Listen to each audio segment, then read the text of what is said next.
Friends, welcome back to my channel Universe of Answered Stories. I am so sorry guys, इतने दिनों के लिए गायब होने की वजह से। और क्योंकि मेरे फैमिली में कुछ इशू चल रहा था जिसके वजह से मैं कुछ दिनों से रिकॉर्डिंग नहीं कर पा रही थी, और जिसकी वजह से मैं किसी भी वीडियो अपलोड नहीं कर पा रही थी सिवाय शॉर्ट्स के, जिसके भरपाई करने के लिए मैं आज एक नया वांगसियन फैन फिक्शन शुरू करने वाली हूँ।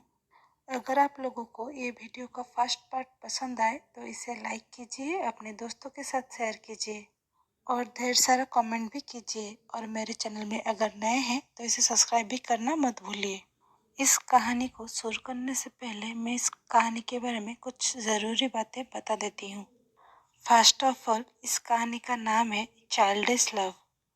और हाँ, जैसे कि मैंने पहले ही बता दिया है कि एक वांगसियन होने वाला है, यानी कि हमारे वांगची टॉप होने वाले हैं और विंग बॉटम होने वाले हैं, और ये एक ओमेगा वर्स में भी होने वाले हैं।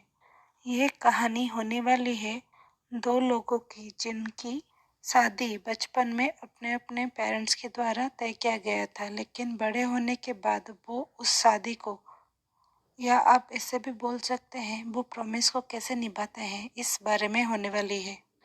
तो चलिए शुरू करते हैं हमारी स्टोरी दिस लव का फर्स्ट पार्ट। कहानी की शुरुआत में हमें चाइना के बीजिंग सिटी के one of the best university के ओमेगा हॉस्टल को दिखाया जाता है, जहां पर एक रूम में एक ओमेगा पढ़ाई कर रहा था और उसके बाकी तीनों दोस्त मिलकर अपने लैपटॉप में अपने कॉलेज के वेबसाइट में कुछ नोटिस चेक कर रहे थे। उसके बाद उन तीनों के बीच में से एक ओमेगा उसी से चिल्लाते हुए कहता है, विंग देखो देखो क्या नोटिस आया है।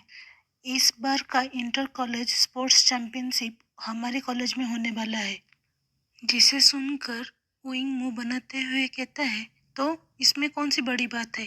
विंग के ऐसे रिएक्शन को देखकर उसके तीनों दोस्त मुंह बनाते हुए कहते हैं, मुझे पता है तुम्हें दूसरे अल्फाओं में इंटरेस्ट नहीं है, लेकिन जरा सोचो, हमें आने वाले 3 दिनों में बहुत सारे हैंडसम अल्फाओं को देखने को मिलेगा, और उन सब से भी ज़्यादा लानवांग जी, जो इस सिटी का सबसे हैंडसम इंसान है, उन्हें भी देखने को मिलेगा। उनका कॉलेज भी तो इनवाइटेड है ना। लानवांग जी के नाम को सुनकर विंग कुछ सोचते हुए चुप हो जाता है और कुछ नहीं कहता। जी हाँ, ये है हमारे ओमेगा मिलेड एवोल्यूशन, यानी कि विंग। और उनके तीनों दोस्त थे वेन्नी, साओ सिंचन और लिन जाओ। जहाँ पर हमारा विंग बैचलर्स इन कॉमर्स का फाइनल ईयर स्टूडेंट था, वहाँ पर उसके तीनों दोस्त बैचलर इन आर्ट्स के फाइनल ईयर स्टूडेंट थे। वो चारों पढ़ाई के साथ साथ स्पोर्ट्स वगैरह में भी हमेशा अव्वल आते हैं, इसीलिए वो चारों अपने कॉलेज में बहुत ही ज़्यादा फेमस है। और हाँ, स्पेशली हमारा विंग पिछले 2 सालों में गोल्ड मेडलिस्ट था रनिंग में, जिसके वजह से सभी उसे लाइटनिंग बुलाते थे।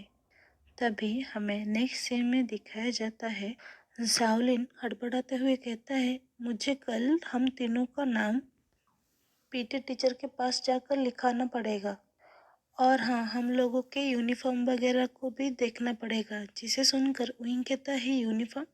जिसे सुनकर सभी कहते हैं, हाँ, हम लोगों का स्पोर्ट्स क्लॉथ। जिसे सुनकर विंग अपना सर हाँ में हिला देता है। तभी सिचान कहता है, हम लोगों का कुछ एक्स्ट्रा तैयारी करना पड़ेगा, क्योंकि हम लोग थोड़ी ना हर वक्त अपने स्पोर्ट्स यूनिफॉर्म पहने हुए रहेंगे। तभी विंग मुंह बनाते हुए कहता है, लेकिन इसमें कोई दिक्कत तो नहीं। तभी वेन्निंग उस कन्वर्सेशन में जंप करते हुए कहता है, आप पागल हो गए हो।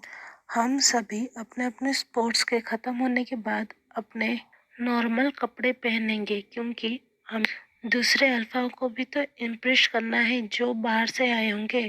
तभी विंग हंसते हुए कहता है, क्या तुम्हें दूसरे अल्फाओं को रिझाने की कोई ज़रूरत नहीं है। तुम्हारे पीछे हमारे कॉलेज के बहुत सारे अल्फा पड़े हैं। जिसे सुनकर वेन्निंग कहता है, लेकिन क्या, मैं उन लोगों का शक्ल देख देख कर बोर हो गया हूँ, मुझे कुछ फ्रेश चाहिए। वेन्निंग की इससे बात को सुनकर सभी हंसते लगते हैं। उसके बाद हमें नेक्स्ट डे का सीन दिखाया जाता है, जहाँ पर चावलिन जाकर पीटी सर के पास उन लोगों का अपने अपने स्पोर्ट्स में नाम लिखा देते हैं, जैसे कि विंग का 100, 200 एंड 400 रिले रेस में, और वेनिंग और उसका बास्केटबॉल में, और साउ सिचन का बास्केटबॉल और रिले रेस में। उसके बाद हमें दूसरी तरफ गुसू यूनिवर्सिटी ऑफ इंजीनियर्स का कॉलेज का सीन दिखाया जाता है, जहाँ पर एक अल्फा आकर बाकी तीनों अल्फा दोस्तों से कहता है, मैंने हम लोगों का नाम स्पोर्ट्स में लिखा दिया है। जिसे सुनकर सभी लोग कुछ नहीं कहते, बस चुप होकर देखने लगते हैं, क्योंकि उन्हें पता है इसके अलावा उसके पास और भी ज़्यादा खबरें हैं जो वो उन सबको बताना चाहता है। तभी वो बहुत ही ज़्यादा खुश होते हुए कहता है, तुम लोगों को पता है इस बार का कंपटीशन का इस कॉलेज में होने वाला है। जिसे सुनकर सभी लोग क्वेश्चन वाले लुक लेकर उसे देखने लगते हैं। तभी संगलन कहता है, इस बार का स्पोर्ट्स चैंपियनशिप मेरे आइडल लाइटनिंग के कॉलेज में ऑर्गेनाइज किया गया है। जिसे सुनकर उनमें से एक अल्फा, जो कि बहुत ही ज़्यादा हैंडसम था, वो मन ही मन मुस्कुराने लगता है। वो कोई और नहीं लानवंग जी था, जो अपने तीनों दोस्त नी हुएसंग, सुयेंग एंड सोंगलिन के साथ इस कॉलेज के अल्फा हॉस्टल में रहता था।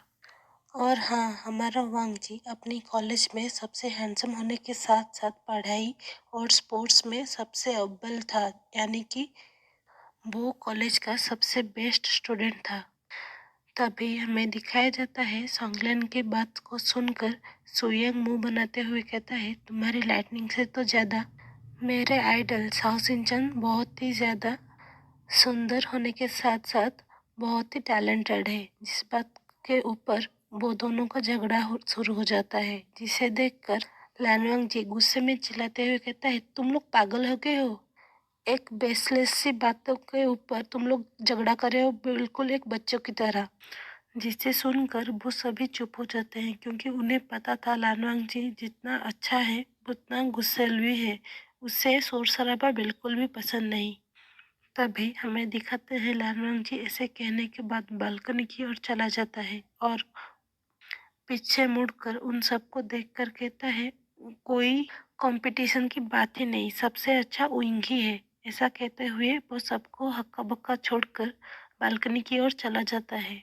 और यहाँ पर उसके तीनों दोस्तों, जो कि उसके मुंह से पहली बार एक ओमेगा का नाम सुनकर और उसे मुस्कुराते हुए देखकर चौंक गए थे, उनके मुंह से कुछ भी आवाज़ नहीं निकल रहा था। तभी नी उन दोनों की ओर देखकर कहता है, क्या मैंने अभी सपना देखा?